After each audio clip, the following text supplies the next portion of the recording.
interview жанры турында димәк сөйләшәбез без журналистикада бүген. Гомумән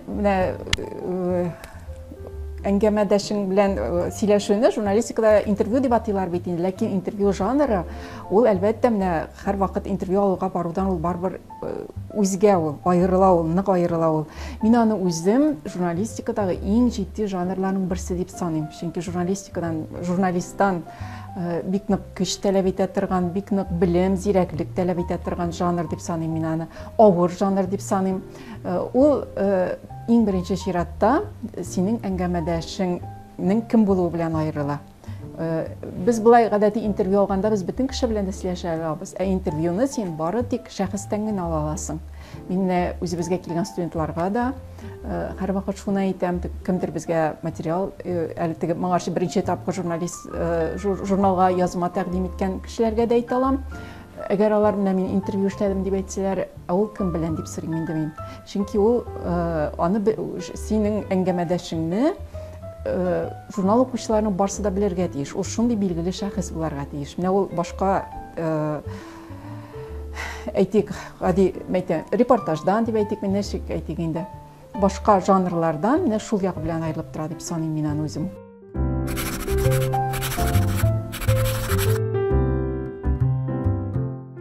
Интервьюның аның берничә төре бар.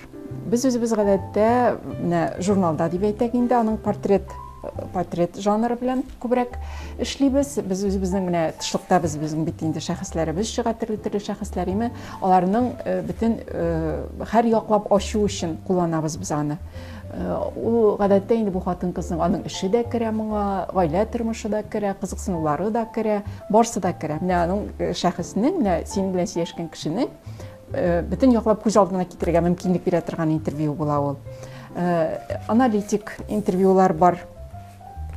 Алар инде мәсәлән, ниндидер бу ханым, әйтик, бу хатын-кыз шөгыльләнгән эшнең төрле якларын, төрле аспектларда ачу дип әйтик инде аныймы?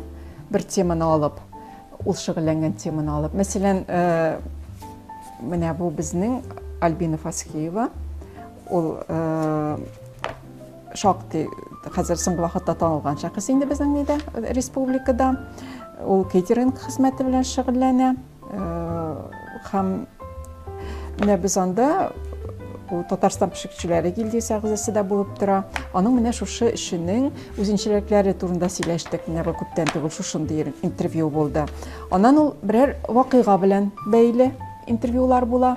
Мәсәлән, менә бу узган елның май санында мин алган идем Ислам университеты ректоры Рафига Мөхәммәтшиннан интервью. Ул булды безнең исламның, менә ислам кабул итүгә 1000 ел тулу уңаеннан. Шул уңайдан теге ислам Татарстандагы исламның үткәне, бүгенгесе белән бәйле, проблемалары белән бәйле, менә шушы темага булды. Аннан безнең менә близ интервьюлар бар бит индеме? Анысы инде без кайчаганы әңгәмәләрне сөйләшеп бетергәннән соң ул безнең әңгәмәдәшеңне тагын да тизрәк ачу өчен, ничек дип, күбрәк ачу өчен кулланабыз инде. Анда теге бер сорау һәм бер генә җавап белән була инде ул андыйлар. Андыйлар бар һәм тагын безнең журналда әлбәттә сирәк кулланыла инде ул. Ниндидер вакыйга булганнан соң, мәсәлән, ничек дип әйтик инде. Ниндидер берәр фаҗига дип әйтик инде. Шул очракта менә бу шушы фаҗиганы бетерү өчен җаваплы кешеләрдән ниндидер мәгълүмат алу өчен кулланыла торган интервьюның андые бар. Бездә ансы, безнең журналда ансы сирәк кулланыла. Минем үзем, мәсәлән, ул андый интервьюны бөтенләй язганым юк дисәм дә була.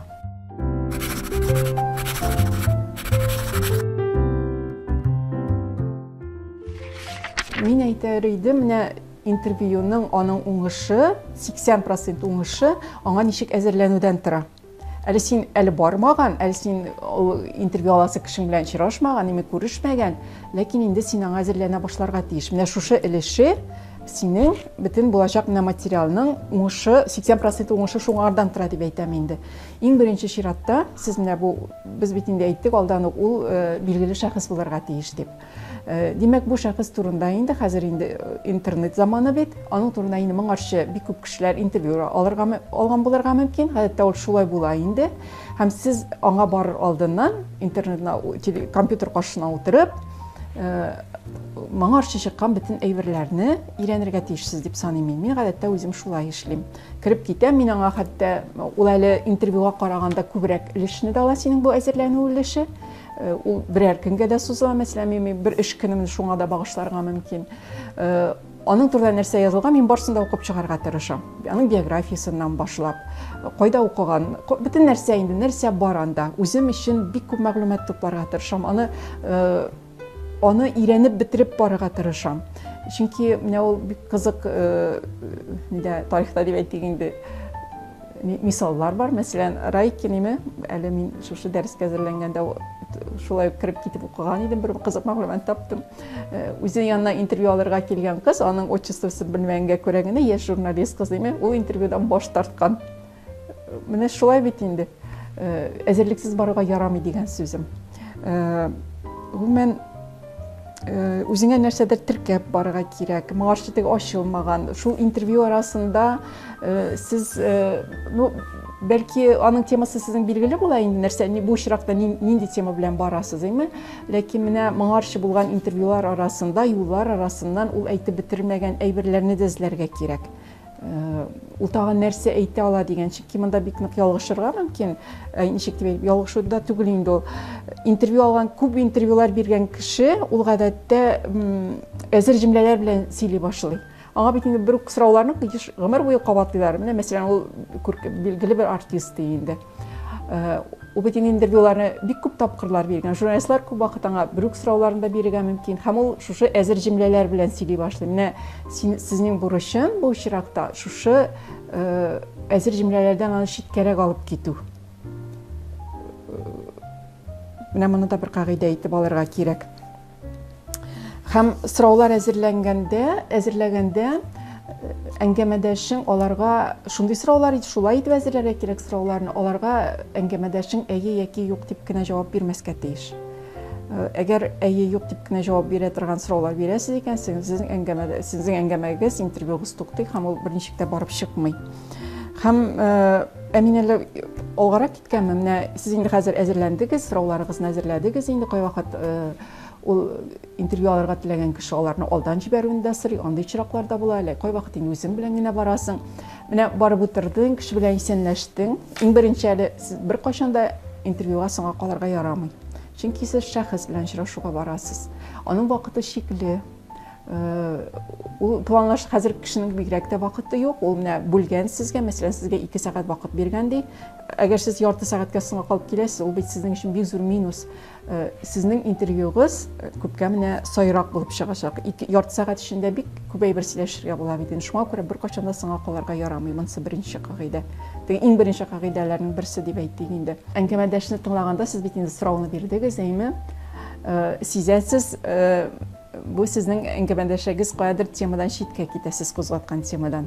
Бер кайчан да бүлдерергә ярамый. Мөмкин, ничек дип әйтәм, ул бөтенләй читкә китсә индеме, кискен итеп бүлдерергә ярамый. Барсы менә бөтенләй дә еракка китә башласа, әкрен генә җаен табып, сез аны кире үзегезнең темага кайтарыгыз. Ә болай бүлдерергә ярамый. Ул беренчедән кешене бүлдерү бит инде ул аның нидер сөйләү теләгендә сүндерергә мөмкин.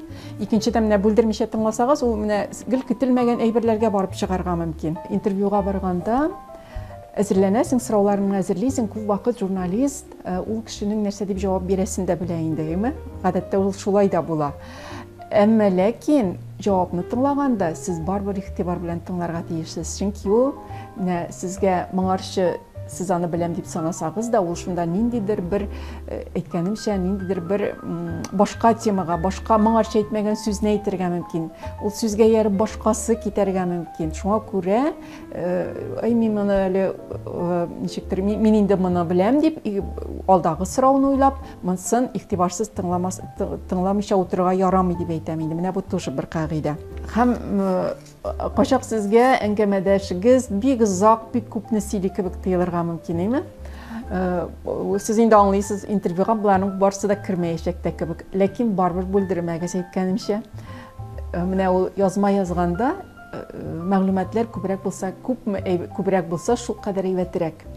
Аны кыскартып калу, читкә калдыру ул җайлы. Менә син язманы язганда ниндер материалың җитмәсә, аны кабат тудыру ул инде мөмкин түгел. Иң журналист өчен иң авыр әйбер шул. Күп материал арасыннан сиңа кирәген туплап алу мөмкин, әмма юктан инде барлыкка китә алмыйсың, бит ул юк инде. Ансы куркынычрак аны журналист өчен. Так, диккатлы сораулар бирмәскә дип әйттем ансын. Тагы нәрсәләр?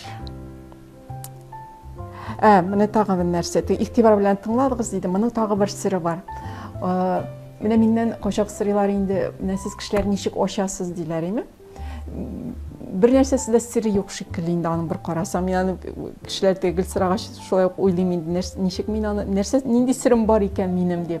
Аннан мин аңладым, кешеләрне ихласлык белән тыңларга кирәк. Менә тыңлау сиңа үзеңә кызык икәнен, әгәр син тыңлыйсың икән, кызыксынып, кеше шунда ук күрә, ул син бит күзләреңә чыга, йөзеңә чыга, син ничектер үзеңне башкача тасың инде, ул синең бар күзләреңә чыга, һәм аңа да сөйләргә кызыграк. Шулай була инде, менә без бит язмышлар турында сөйләшәбез, Сөембикә турында, Сөембикәгә язганда да төрле хәлләр сөйләшәбез, һәм синең үзеңнең менә әңгәмәләшең белән бергә утырып көләсең дә, елыйсың да күп вакыт, андый хәлләр дә була. Менә берсәле исемдә Мабай дигән җырчы бар, бәлки сез аны беләсездер, булмаса менә дәрес беткәч тыңларсыз, эзләп табып тыңлап карагыз, ул бик зур сәхнәләрдә татырган җырчы түгел, бик шундый үзенчәлекле җырчы, ләкин аның җыры сезгә ошар җырлавы дип әйтәм инде. Ул социаль челтәрләрдә юк. Ул шулай, үзенә генә яши торган кеше үзенең ясы белән генә.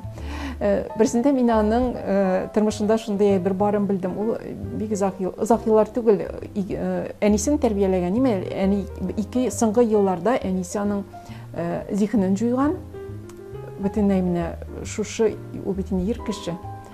Әнисен бала караган кебек ул аны тәрбияләгән. Безнең ачыктан-ачык дигән рубрикабыз бар. Һәм шушында минем аны бик нык сөйләтәсем килгән иде. Һәм танышлар аша чыктым, һәм мин аны без очраштык. Һәм ул миңа соңыннан әйтә, мин әле килгәндә сезгә сөйлимме юкмы икәнен белмәгән идем ди. Нишәп сөйләдегез дим. Ул әйтә, сезнең мине якыннан белүегезне аңладым мин сөйләшә башлауга ди. Менә мин әйттем сезгә, баргынчы героегызны өйрәнегез, аның бөтен иҗатын, бөтен нинди ул өлкәдә эшли шуны дип инде. Ул шуны тойган миндә. Һәм без аның белән бик озак сөйләштек. Ул шундый бик ачылып сөйләште. Кич ул эштән соң очрашкан идек, без бер кафеда утырдык инде. Без аны әйткәнемчә көлдек тә, еладык та. Һәм менә герой сөйләгәндә, син аның барбер аның нәрсә хакында сөйләгәне өчен үзеңне күпмедер дәрәҗәдә аның урынына куеп карарга кирәк. Менә шул чиракта гына син кешене аңлыйсың. Ул мен нәрсә язганда да. Һәм мин шулай куеп караганмындыр инде аның үземне аның урынына чыккачтын онытмыйм. Ул да инде бик нык дулкынланды, барсында искә төшерде. Мин тагы бер әле кофе алам, утырам әле Гөлнур ярар дип шулай саубулаштык. Мин чыктым һәм юлны оныттым, кайсы якка барырга икәнен. Шул кадәр менә бу сөйләшү эченә кереп киткәнмен. Шунап та кая барырга белмим, беренчедән караңгы соң инде үзебезнең редакторга шалтырдым, Лариса Николаевна, мин кайсы якка барырга тиеш әле хәзер дип. Алар тирәсендәге кафе иде. Менә игътибар белән тыңларга кирәк. Кеше синең күрсә, ул аны махсус әлбәттә эшләп булмый дип, менә мин күрсен әле минем кызыксынганымны дип. Алай гына булмый инде, ул чынлап та сез менә кызыксынып тыңлагыз, эченә кереп. Ул нәрсә үзегезнең аның урынына куеп әйткәнемчә. Шул чиракта ул кеше сезгә ачылачак. Моңарчы кешегә сөйләмәгән әйберләрен дә әйтәчәк, сөйләячәк. Менә чынлап та Мабайныкын чыккач, ул аны белгән кешеләр арасында ул бик чынлап теге бер ни булды. bir вакыйга дип әйтсәм дә була инде. Аның шушылай итеп сөйли алуы бар шул кадәр ачылуы, бөтен нәрсәне сез әйткәнемчә әйттем бит башта инде. Ул социаль челтәрләрдә дә юк дип. Шул кадәр йомык шул һәм менә ул ачылды журналга шушылай итеп. Ondan соң тагы бер кагыйдә, элеккеләр безнең бит инде хәзер кулларыбызда диктофон бар име. Кемдер инде журналистларның төрлечә эшлиләр инде, эшләү стиле һәркемнең үзенчә, кемдер әңгәмә вакытында язып табарга тиеш, тырыша инде, нәрсәдер инде, бөтенсен булмаса да. Ләкин мин сезгә бар тик диктофонга ышанырга тәкъдим итәр идем. Чөнки синең кешеңдә каршыңда кеше язып утырганда, ул барбер синең игътибарың нитә, читкә китә, аңа сөйләү кыенрак. Син менә күзгә күз карашып, алай итеп сөйләшкәндә ул җайлырак инде. Шуңа күрә диктофонга ышанырга тырышырга кирәк. Бәлки тагы икене куяргадыр, аны телефонны да куярга, алай да мөмкин инде. Тагын бер әйбер, менә без бит инде шәхес янына бардык ди. Ул бер күркәм җырчы да булырга бик билгеле җырчы да булыр. Мәсәлән, Салаваттан алдыгыз ди интервью име. Сезнең бит инде хәзер әңгәмә биткәннән соң сезнең инде социаль челтәрләрдә үзегезнең аккаунтларыгыз бар. Аның белән җырчы белән менә интервью алдым дип мактанып дип әйтик индеме? Горурланып, бәлки фотога төшеп шуны куясыгыз килә. Менә бу чиракта бәлки инде ул ашыгадыр Салават абыйгыз, име? Ой, туктагыз әле фотога төшигәл дип теге ялынып диярлек, аның белән фотога төшәргә мин тәкъдим итмәс идем, киңәш итмәс идем. Журналист ул әйткәнемчә ул да шәхес буларга тиеш. Менә Салават абыйгыз сезнең үзенең каршында шәхес утыруын белгәндә генә ул сезнең белән бер дәрәҗәдә сөйләшәчәк. Ул да башкалар да. Интервью аласыз икән, ул бит аны төрле шәхесләр булырга мөмкин. Язма чыкмыйча диктофондагы сезнең менә бу сөйләшкәнегезне бер кашанда бетерергә ярамый. Чөнки төрле интервьюлар булырга мөмкин һәм ул аның ахырлары судларга барып җитә торган чиракларда булырга мөмкин.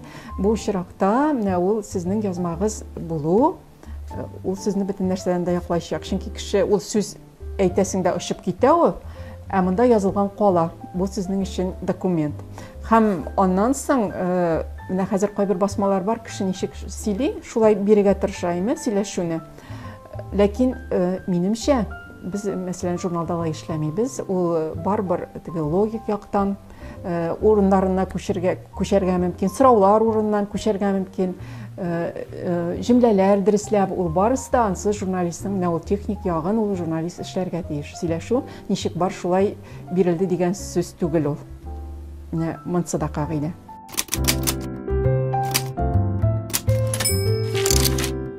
Кайф булмаса эшләргә. Авыррак. Ләкин була инде андый чакларда була. Ул бит сиңа билгеләнгән, вакытын билгеләгән, эме кәефсез чакларда сөйләштерү. Монда инде журналисттан бик нык түземлек, зирәклек сорала. Менә ул ничектер шушы беренче өлешен, авыррак өлешен узып китеп, үзеңнең сорауларың белән, менә шушы тыңлавың белән, менә бу интервьюның кирәклеген синең күзеңдә, йөзеңдә чагылса, аның ул мәгәен аннары үзе турында сөйләү, эше турында сөйләү кешегә кызык бит ул. Ул мәгәен үзенең кәефе аннан күтәрелер дип уйлыйм. Шуңа күрә борылып чыгып китмичә, ничектер беренче менә шушы беренче барьерны узарга тырышырга кирәк.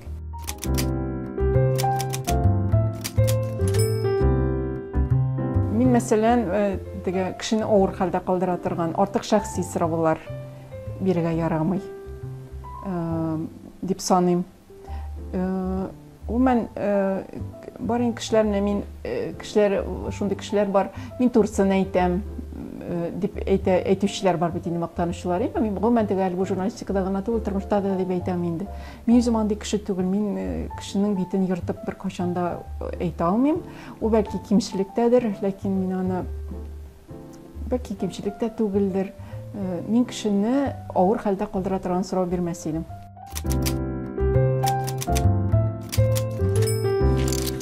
Мин шигырьләр яратам. Менә минем классымда көн дә укый торган шагыйрьләр бар. ул Нияз Абыякмал, ул Илсия Риксанова, ул Атнабай. Атнабайны укыйм, Наис Абыйгамбарны укыйм, Рәшит Әхмәтҗановны укыйм, Асия апа Юнусованы. Алар минем гел куласында булган китаплар. Әйткәнемчә, мин 5нче класстан яза башладым һәм мин үземнең күз алдымда мин башка юл күрмәдем. Соң аннан да уйлыйм, әгәр мин университетка керә алмаган булсам, мин чынлап та кай барган булыр, минем бөтен дөньям ишелгән булыр иде, ләкин шөкер мин анда кереп китә алдым шушы юлга һәм мин аны авыр дип санамыйм. Мин шунда ук республика күләмендәге теге зур матбугатка килеп кердем инде органына дип әйтик инде Сөембикәгә. Менә элек бүгенге кебек газет журналлар күп булмаган бит инде алар име берничә генә булган, әле Иделләр дә булмаган, Иделләр дә алар без укыганда гына ешты Идел журналлары. Ул вакытта татар матбугатында эшләүче хатын-кызлар өчен Сөембикә Азат Хатын, элек ул безнең Азат Хатын исеме белән чыккан бик күп еллар инде. Быел менә безнең журналыбызга 110 ел була. Ул сезгә менә чагыштырып карагыз, бик зур сан бит инде 110 ел име. Шушы татар матбугатында эшләгән хатын-кызлар өчен Азат Хатында эшләү ул менә бер потолок дип түшәм булган инде, иң зур дәрәҗә булган. Мин менә шушы журналга килеп кердем бик яшьли килеш. Анда өлкән менә анда эшләүче журналистлар аны гел миңа искә төшереп тордылар. Син менә бик бәхетле булдың Гөлнур дип. Мин эшемне бик яратып эшлим. Менә ул бик зур бәхет эшеңне яратып эшләү. Язырга яратам. Миңа ул ничектер ул хобби да менә хобби дип сорадыгыз бит, ул мәсәлән мин эшемне хәтта бер дәрәҗә күпме дәрәҗәдә хобби дип тә саныйм.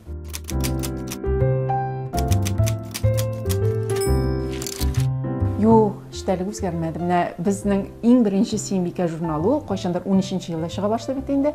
Ул анда да шулай ук Сөембикә исеме белән чыга башлый. Аны Якуб Хәлили дигән ир кеше чыгара башлый, редактор була һәм ул беләсезме, аны үзенең хатынының бирне акчасына приданный дип әйтәбез инде без имәрүчә. Шуның акчасына чыгара башлый 13нче елда. Ул анда гарәп шрифтлары, гарәп хәрефләре белән чыга. Без аны укырга безгә инде авыррак, аннан кириллица күчәләр. Ул 20 революциyaдан соң бер кадәр күпмәдер туктап тора. 26нчы елда менә яңадан чыгара башлыйлар. Ул инде Азат Хатын исеме белән чыга. Һәм 90нчы еллар башында ул кабат Сөембикә исеменә кайтты. Biz gül әйтәбез инде, аның кыйласы шул. Ул һаман хатын-кызга менә нәрсә кызык, ул шуны язган. Менә без хәтта 13нче еллардагы журналларны алып шаккат барганыбыз бар. Һаман да шаккатабыз инде. Анда мәсәлән, теге калфаклар чигү турында язылар. Менә бу калфаклар бүген дә сөйләнелә бит инде. Һәм аларны Казаннан заказ биреп кайтарту турында ни бар анда белдерү бар шушы 13нче елгы журналда. Менә шулык теге бала иргә ярау, бала карау, сәяхәтләр турында без менә безнең хәзер бар мин ачкан дөнья дигән бик матур рубрикабыз. Кемдер сәяхәткә барып кайтканнан соң анда үзенең күргәннәрен турында яза. Менә алдагы журнал ул шул 20нче елларда чыккан журналларда шундый ук рубрика булган. Чит илдә яшәгән хатын-кызлар ничек яшәгән, аларның тормышы турында. Ул да шуларны ук язган. Мин күп үзгәрмәгән дип әйтер идем.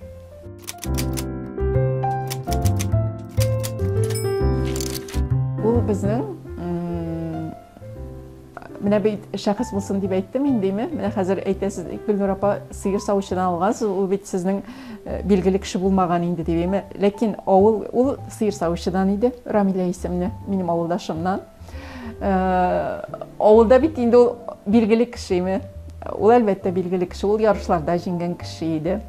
Шуңа күрә ул әлбәттә безнең авыл өчен шәхес иде. Менә сездә мәктәп күләмендә безнең инде шәхес юк дип әйтәсез, каян без инде монда җырчы юк дибеме? Мәктәптә бит бөтен укучылар белә торган берәр кеше булырга мөмкин. Нәрсә беләндер аерылган име? Ниндидер бер хобби булган. Шуңа күрә ул шәхесне үзенең арасыннан да менә табырга була димен. Рамилә белән интервьюм, ул минем ул вакытта Татарстан яшьләрендә чыккан иде. Ул мине журналистикага алып кирип киткән язмаларның берсе булды ул вакытта.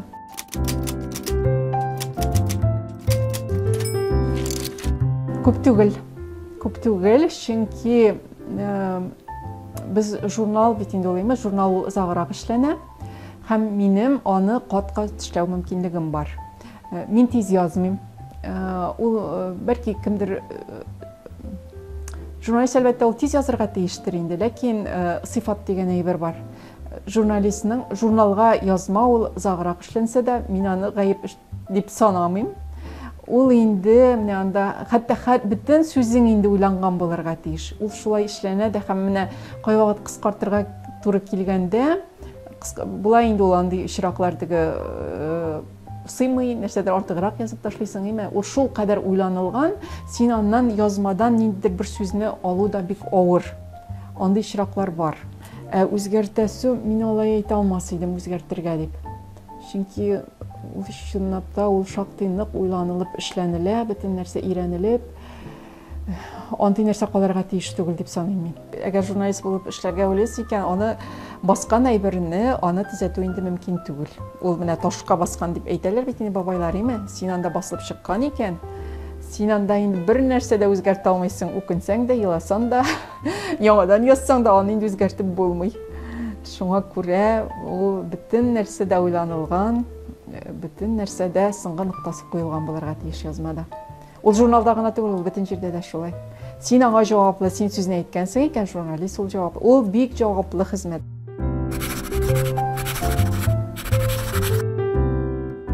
Без бит әйтик, интервью бик җитди жанр дип индеме? Һәм аны шәхестән алырга кирәк, шәхес булырга тиеш әңгәмәдәшем дип. Әйдә ул булсын әле безнең ил башы, безнең рәисебез Рөстәм Миңнеханов, име? Әйдә ул булсын. Һәм сез аңа 3 сорау әзерләгез.